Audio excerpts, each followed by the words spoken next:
everybody, and thank you for coming to the Jobs Policy and Workforce Conference Committee today, and Labor, excuse me, I missed Labor. Thank you for that. We have one item on the agenda today, members and audience. We are planning to hopefully adopt the SAMEs and the discussions we've had over the last couple of days about areas of policy that we're very much now in agreement to. There's a one-page that's been put in the packets for the members. I'm hoping that we can kind of run through this today. And that's kind of our agenda item as well today, members. I do want to recognize we have two members from our conference committee that are actually on the road. They're traveling back here to St. Paul from being in the northern Minnesota area looking at the devastation from the recent fires, and I just want to say that we appreciate them getting to their districts and travel safe on the way back. But if we do adopt and support this adoption of our rules today or the policies that we're agreeing to, we'll make sure that their cameras are on so they can vote remotely. So that's kind of our plan today, members. Any other questions before we get started from anybody? Madam Chair? All good? No, that sounds like a good plan. Sounds like Thanks. a plan. Thank you very much. And again, we also are sensitive to an appointment, a very important one for Senator Champion, who has to leave at about 1:45. So we're very careful about his time. We hope our work can be done. If we get this adopted by then, my plan is to adjourn for the day. We'll do some private discussions about how we can keep moving forward. And then that's kind of our plan today. So thank you for that. And if this goes a little bit further, we'll keep on it. So anything else that you want to say, Senator Champion? No, and I just want you to know, Mr. Chair, I'm not leaving because I'm bored by your presiding today. Only because my son is graduating from grad school today, yes. And I have to make sure that I'm there from the University of Minnesota. Yeah. So, thank you. Senator Champion, I know it's a big day for you. We're really honored and grateful you can do that. Chair Pinto, any thoughts before we get started? All right, thank you very much. All right. Yeah, so the plan now is to just kind of have Ms. Cholene, our House nonpartisan, to kind of walk through the spreadsheet that we've really spent some time on. Again, members, we'll walk through them. If there's not questions and you don't want to say anything, that's fine. We just want to keep moving on. My plan is to adopt the whole sheet as a whole, not do one at a time. So that's kind of our plan. So Ms. Cholene, if you want to go through this, explain that to, and again, members, if you have any questions, please ask them at that time. Thank you. Chair and members, I will be looking at the jobs policy section, same and similar list, dated May 16th, 2025. This is our understanding of what the items that the members have agreed to so far. I have confirmed with Senate Council that they also believe this reflects the agreement so far. I'll go briefly through each item. Please let me know if you have questions. First item is on page R2, Senate Section 2, House Section 4. This would be to adopt the House language with the following correction. At page 85, line 11, after corporations, insert tribal economic development entities and community development financial institutions. And at pages 85, lines 13 through 14, reinstate the stricken language. This was the correction that Deed requested. The next item is page R2, Senate Section 3, House Section 5. These were the same, and this would be adopting the language, removing federal matching language from the forward fund. Page R4, Senate Sections 5 and 6, House Sections 7 and 8. The recommendation is to adopt the House language, which increases the maximum grant and allows increased project costs for the partnership and pathways programs. This would be the House language, allowing a 15% increase over direct costs. Next item is R6, Senate Section 7, House Section 12. This is the same language about counting degrees for workforce outcomes. Page R6, Senate Section 8. This is Senate-only language that it makes technical corrections to the Emerging Entrepreneur Program, creating a special revenue fund account. Page R7, Senate Section 9, House Section 20. This was the same language about clarifying parking revenue reporting. Page R8, Senate Section 11, House Section 1. These were similar. We would be adopting the Senate language, making technical corrections to 2023 appropriations to the Expanding Opportunity Fund and the Promise Grants. On page R27, Senate Section 12, House Section 3.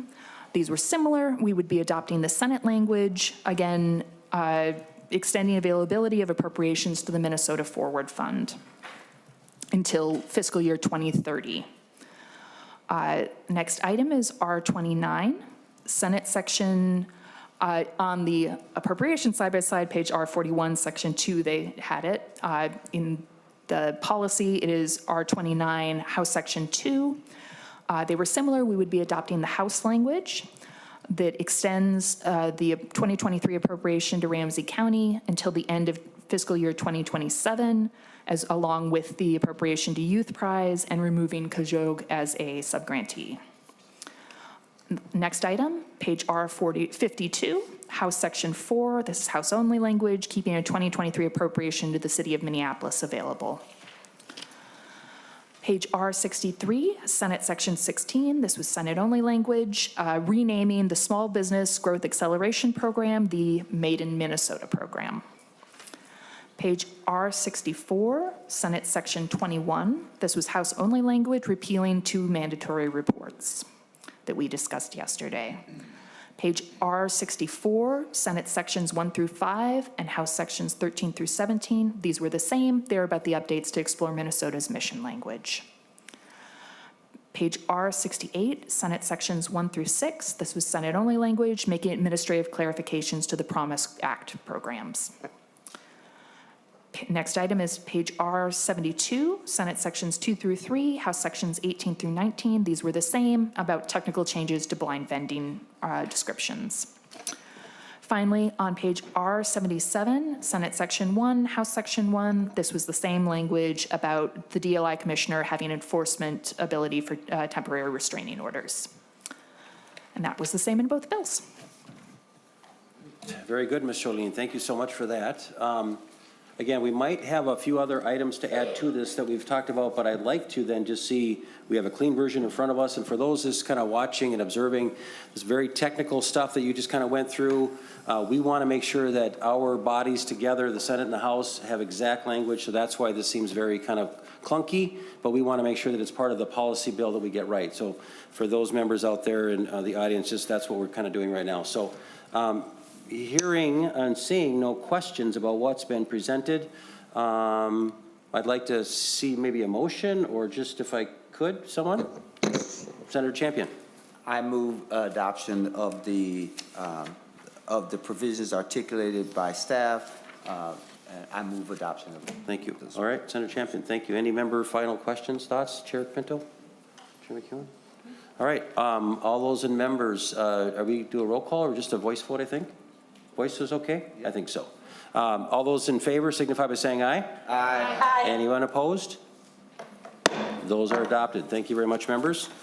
With that, again, there might be some other options that we want to look at that have not been on this list. I know that maybe Chair Pinto might have one that we had talked earlier. Maybe there's a few. So, Chair Pinto, which one do you want to talk about? Thank you, Mr. Chair. I was going to raise, to start anyway, the R1, which related to the plant processing, and was just going to suggest that, and we've done some follow-up work on this, and the thought would be to adopt the Senate language on that, would be what I'd suggest for consideration. And to that, again, I think I'll just have Ms. Jolene kind of just describe it for the public to kind of say what this is, and a little bit of background if you have that, if you could. Chair and members, this was the provision on side-by-side page R1, Senate Section 1, House Section 1.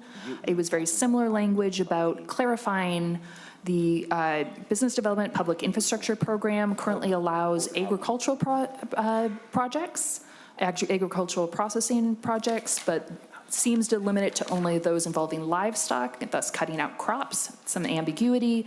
This language would resolve that ambiguity and say that, yes, plant processing is also included in the allowable projects under the Business Development Public Infrastructure Program. The Senate language that the House is proposing adopting has a delayed effective date, I believe, to 2027. Thank you, Ms. Jolene. Any senators' comments on this, if we want to adopt this? Senator Dryham? Thank you. Obviously, it's my idea or my concept, and I appreciate Chair offering it, and I support it. I know there's a lot to unpack here, and if we can come back next year, if there's people in the audience or the public that would like to see this tweaked, I think I'm more than willing to work on it next year, but I think it is the right thing to do. So thank you for offering it. Again, it wasn't listed ahead of time. Does anybody else have any concerns of the member or anybody in the audience that would maybe speak to this? Okay, seeing none, I'll close public comment.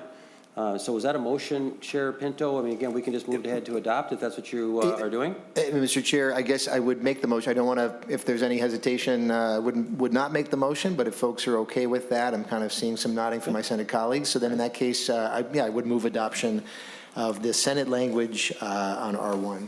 All right. As presented by Chair Pinto, he's adopting the R1 for consideration. Members, all those in favor signify by saying aye. Aye. Aye. Any opposed? R1 has been adopted. Thank you very much. Any other items for consideration today, members?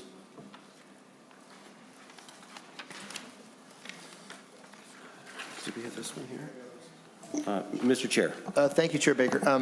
I think nothing specific. I'll say that we had several sections that we were going to kind of do some work on and some follow-up. I don't know that any are quite in a place that that'd be ready to bring up for formal motion at this point. But just kind of making note that there are several sections that are outstanding, and as we're working on other things, hopefully we can get some of them knocked out as well. Thank you. Yes, Chair Champion. Thank you, Mr. Chair. And to that point, I know that there are the labor provisions that we did not go over. Is it the plan of the chair to go through those provisions just to talk about those, or to discuss those offline and then come back and have a discussion about those provisions if there's some agreement reached between the chairs around the labor provisions? Well, and to that, again, we do have time right now to kind of run through some of these things. I think that this is a perfect time, as long as we're making really good progress here, members. Let's do that. If we could do that, do you want to start that, Chair McEwen, or do you want to have the staff run through that? Thank you. Yeah, I think that would be great to use this time to do that if people are amenable to it. And if we wanted to start where you all had left off the other day, that would be great. Yeah, R77? Yeah, R77 is where we left off, Madam Chair. Thank you very much. Yeah, so would the staff be able to run through that? Yeah, if staff could maybe just start at that R77, run through that. We could stop like we did before and make comments and thoughts. I'm not sure who will be doing that with staff council. It's house language, the first few, yeah. It's house. Micheline, all right, go ahead. Chair and members, the first one, do you want me to just do one at a time? Yep. So, yes. So the first one is R77, House Sections 2 and 3. This is house-only language that narrows the definition of nursing home to clarify that veterans and tribal homes are not included in the Nursing Home Workforce Standards Board, as those are paid through with federal funds and not through the state money. What do you think? You want to see if there's any, like, do you want to prove as we go? If there's any Yeah, discussion. why don't we go ahead and just see if there's any conversations, if anybody, like we've done before, if anybody has any reasons to pause or we want to park this item, we can do that. Otherwise, if we can kind of move forward and adopt it, we can do this. I think this one generally should have some support, but Chair McEwen, I'll let you see if there's any thoughts. Well, Mr. Chair, I was just going to add that these were included in the Senate's labor policy bill. They were carried separately because the direction had been given if there were things that didn't have fiscal implications, they were carried in the policy bill. So it did pass out of the Labor Committee, so I just want to add that. Let's go ahead and adopt that one. Yeah, I think, Mr. Chair, that I would move adoption. All right, Chair McEwen has moved to the adoption of that. Any further comments from members? Seeing none, all those in favor signify by saying aye. Aye. Any opposed? That motion has carried for that R77. Next item, please. Page R78, House Sections 4 through 7. This is house-only language, defining terms and adding protections for state workers who report fraud and misuse of public funds. This is several sections. It was the Robbins bill in the House. All right. Chair McEwen. Thank you very much, Mr. Chair. This is an item that I think we may want to have some more discussion on. There's been a similar bit of legislation that we had heard in the Senate as well, and perhaps with some language that we might want to look at compared to what the House has. And so I would like to take a closer look at that one, but of course welcome any comments that anybody else wants to offer. Sure. Any members want to comment? We do plan on parking this one for now. If there's anybody, any thoughts before we maybe go? Yeah, Chair Pinto. Thank you, Mr. Chair. I'll maybe just note the Robbins bill did pass the House floor. I believe it is maybe awaiting hearing in a Senate committee. I'm not sure which one. I was just trying to look it up. But so just in terms of for the Senate, in terms of looking at it, to be aware that as to what the status is of that bill. So thanks. Okay. Any other comments? All right, so we'll just move to, we'll just set this one aside for now, members. So the next item, Ms. Charlene? Page R79, House Section 8. This was House-only language. This allows limited duration covenants not to compete for workers over certain income thresholds or over compensation levels in certain circumstances, namely that it allows covenants not to compete of up to 1 year if they are given explanation in writing prior to ending the agreement, and the employee has annual budgeted salary and bonus of $200,000 or more, and primary duties involving trade secret information, or if the individual has an annual budgeted salary and bonus of $500,000 or more, regardless of their job duties. All right, thank you very much. I have a feeling I know where this one's going to get parked. Maybe for a second. Yeah. Thank you, Mr. Chair. Yes, we have a lot of communication in the form of letters in opposition to this. This is definitely something that we're going to have further discussion on, and we oppose it at this point. Okay. Anyone else want to comment on that? Okay, sounds good. We certainly will set that one aside as well, so we appreciate that. All right, next item. Page R80, House Section 9 is House-only language. It just corrects the name of an accrediting body. Okay.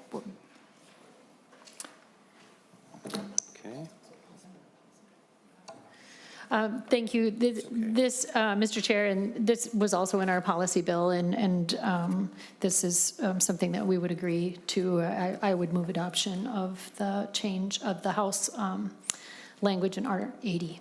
Very good. Chair moves to adopt the R80. Members, further questions about adopting the name? Seeing no comments or questions, all those in favor signify by saying aye. Aye. Any opposed? The R80 is adopted as presented. Ms. Charlene, or do you want to go to the Senate side? Okay. Yes. Let the Senate do R82. Yes, Mr. Chair, members, so beginning on R82 through a number of sections 2 to 8 and then 11 to 46, it's actually two kind of separate things. First, there are some manufactured housing provisions that were worked on between the various stakeholders that are included in the Senate version. And then there are also some labor and industry fee increases, including for plan review and inspection. So it's really two different things. And so that is what is included in here right now. And so I guess up for discussion. Would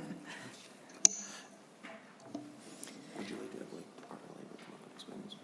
Sure, that sounds like a good idea. I mean, this is an important one too. Maybe would like to see if the Department of Labor would like to come up and share their thoughts on this item here, R82 through 88, the manufacturing homes and the sort of the work that we've been doing on that. So welcome, Commissioner. If you could please introduce yourself for the record and proceed. Thank you, Chair Baker. My name is Nicole Blissenbach. I'm the Commissioner of the Minnesota Department of Labor and Industry. To this provision, we are actually still working with stakeholders to come to language that we think will be acceptable, but we know there will be changes at this point. Thank you. Any members' questions for the department? Senator Drahan. I would just recommend that we put a hold on this and work with the stakeholders. I've gotten a couple emails on it, so. I think you're right. I think that's what we're going to do today. So I think the chair will just, the chairs agree that that's what we'll do. So we're going to certainly pause on R82, 88. Next item, looks like it's the same. This, Mr. Chair, is something that we had discussed briefly the other day. This actually does have some connection to the previous item and so we may want to keep those two items together, at least at this point, for further discussion, unless someone has a different perspective. Oh, I'm sorry, Chair Pinto. Thank you, Mr. Chair. Since my understanding is the fees are part of the leadership agreement, that may just be something we just want to deal with this now to just get it over with. That'd be a thought for consideration. One second. Mr. Chair. Okay, I got it. Yep. Yeah, Yes, go ahead, Senate Counsel. Yeah. Mr. Chair, so exactly what Ms. Jolene is saying is that, so there, within this article, there were the fee increases piece and then the manufactured housing pieces. So we could identify, if the fee increase is something you want to discuss that was attached to the Class 4 circuits, we can break those out. I'm not sure if Ms. Jolene had those identified in particular, Okay. but. What I'm hearing right now is I think we've got them, they're kind of tied together. I think we'll just park both of them at this point, this one here. So I think we're just going to move that on to another item, okay? We'll just get some time to clear that up. So we're going to park the Class 4 electrical circuits, R86. Next item, Ms. Shalene. This is page R92, House Section 14, House-only language that exempts well contractors regulated by the Minnesota Department of Health from Department of Labor and Industries plan and specification reviews and inspections. Thank you. This is something that I've been working on. I'd like to have the Department of Labor, if they could come forward on this. Again, I know this is going to be still worked on. It's kind of a well contracting bill. I know that we're not ready to pass anything today. I'm not going to require the department to come forward if they're not ready to, but I know that we're working on language and we're still kind of doing things. So to save you the trip, we're gonna park it for now and we'll spend some more time on it. Okay, Commissioner? Thank you.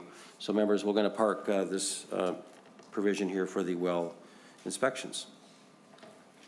All right, R111 from the Senate. Yes, Mr. Chair, members, on page R111, the Senate has Article 9, 5 sections that deal with more specificity in the amount of time for rest breaks and meal breaks. And then also for both of those breaks includes remedies, including $1,000 per day, per employee per day penalty that may be assessed. So those five sections deal with those changes. Okay. Chair McEwen. Thank you very much, Chair Baker. I think that this is a provision in the Senate side and feel very, very strongly about it and support it. And I think so. This is perhaps your call as to whether or not this is something that you would be wanting to adopt at this point. Yeah, I think, members, I think the House position is, again, not part of that, but I think we'll have this parked right now. We'll have more discussion about it. I think we do have some differences of opinions on this, and we'll take that and keep working on that. So we'll park this one as well. Thank you. R11 is also, flip it to Micheline. Yep. Yes, the next one is R111, Senate Section 6, House Section 15. There was previous discussion about this, and it was put on hold. The Senate is in general, it sounds like amenable to the House language if it is funded, and since it's a funding decision, that's been put on hold until that's decided. Okay. Oh, For the misclassification fraud report. Okay. Senator, go ahead. Thank you. I would be happy to move the House language on this report, Mr. Chair. Senator Champion. I would agree because the last discussion we had about this, she was supportive of the House language, and we just wanted to make sure that she had a chance to look at it. But I would support the adoption of that provision. Senator Dryham. Thank you, Chair. I thought when we were talking before about this provision that had money attached to it, can we have maybe staff explain the correlation between the language and the fiscal impact? Ms. Sholene? Yes, Chair and members. So this fraud impact analysis and report would require money to do the report and the study the House bill includes that money. The Senate bill, I believe, does not, because their language was more permissive. It was they could do this, not required. So, yes. Follow-up, Chair? Follow-up, yes. Do we Senator have Bryant. that fiscal dollar amount on how much that would be? Thank you, Chair. Ms. Shalene, anybody there? Again, that would be Ms. Eng, if she's got a second. I mean, to get to it, I think here too, just my position, and I'll check in with the rest of our team in the House. I'd like to certainly consider this. I'm not ready to pass this off today, so I'm going to probably ask it because there's a fiscal implication to this, and we will just have some more discussions about this, I'm sure, later. So whether there's a fiscal or not. Chair Pinto. Yeah, I was just going to say, Mr. Chair, I think there's funding on both sides, both House and Senate, and it sounds like the Senate is saying they want to accept our language. Understood if you want to hold off, but on the other hand, I guess I'm thinking if they're willing to take our language. Again, my only thoughts would be, again, it might, or maybe our language might change with other thoughts and other, moving parts. I guess I just am asking to hold off for a little bit. That's all. Yep. Ms. Eng, yeah. Mr. Chair, the Misclassification Fraud Impact Report introduces an appropriation of $163,000 per fiscal year. And that is in the House spreadsheet. That is the House position. Yeah, thank you. All right. Chair Pinto, any more? Well, and maybe just, and I think the Senate has funding for it as well on their side, maybe at a higher amount, but I may be wrong. I may be okay. Yes, Representative Freeman. Thank you, Mr. Chair. I believe that both the House and Senate have funding for it. I believe that neither the House or the Senate have what's in the fiscal note. So I think that one of the conversations that I think we're having with the spreadsheet is to fund it. I think that there's general agreement to do it. And the language that we're actually talking about is that does not write along the spreadsheet is the language describing what's in the report in more detail. And so I think if we're not comfortable adopting without the money, then that's a decision. I think I'm sort of interested in, and I like that you want to take our language as it relates to the policy. And we don't need to adopt it today, but it'd be nice to sort of note that. Thank you. Any other comments from senators? Again, I think this is something we're going to work towards. I just would like to have more of a global kind of understanding on the dollar amounts. Yeah, Senator. Just want to concur with that I think the House language is better, more descriptive. So just in terms of for the policy piece here, we would be comfortable going with the House language. Thank you, Senator. Further comments on this? Otherwise, we'll park it. Thank you. All right. I think we're down to one more item. R113 should be the same. And this is the broadband bill. So this has kind of been handled, I think, too. Would this actually just sort of get checked off? We can kind of remove it from our work, right? Yep. So we don't need a motion. I'm sorry, Senator Champion? I'm sorry, Mr. Chair, I thought we did R113, but we did not do R113, so that's something to be done. Thank you, sorry for my miscommunication. All right, so Ms. Shalene. Yes, the R113, Senate Sections 1 and 2, House Sections 10 through 11. This is the underground telecommunications installer. This was Senate File 908, I believe, which is, I believe, waiting for the governor's signature, or will be very shortly. It has been passed by both bodies. Go ahead, Chair. Yeah, thank you. That's correct. That's my understanding as well. And this was sort of a dual tracked, very important to pass this piece of legislation. So it's about to be signed into law. I don't think we need to take it off. All right, No? thank you, Senator. Any further thoughts? So that one's all checked off too. That completes that too. All right, well, that's great. We got through the labor part of what we could, passed and adopted a number of things here. We did our original sheet. With that, again, we've kind of done our agenda for the day today. Senator Champion will have the gavel tomorrow. We are planning still, I think, Chair Champion at 1 o'clock tomorrow. I'll let you go ahead and kind of tee us up for tomorrow or whenever. Mr. Chair, if you give me one moment.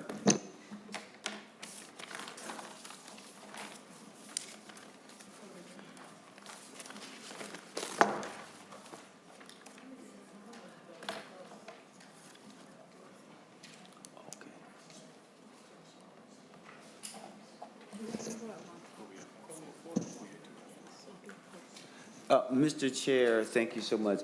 We have the floor scheduled for 1 o'clock tomorrow, but we do have the room. I'm thinking that we probably will be done maybe around 3, but we'll say 1 o'clock or to the call of the chair. And then that way, if something happens, we will be prepared, if that's okay. Mr. Thank Chair. you. Yeah, that'd be great, Mr. Chair. Thank you so much for that. So just, Senator Graham? Thank you. We were just having a little discussion. I don't think there's anything too challenging on the floor tomorrow. Right. So I think we'll be rather speedy. So I hope, so. So it could be earlier than 3, is what you're saying? Yes. So No, that's- I hope it's sooner than 3, Yeah. that's what I'm trying to say. Me I too, think- Yes, thank you, Mr. Chair. Me Again, too. I think a lot of us here, we have a lot of going on this weekend for anybody that's kind of paying attention out there. Sort of our final weekend of work, so we were going to stay at it. Stay tuned when this meeting will reconvene. I think, members, with that, I think we've completed our work, so we are adjourned.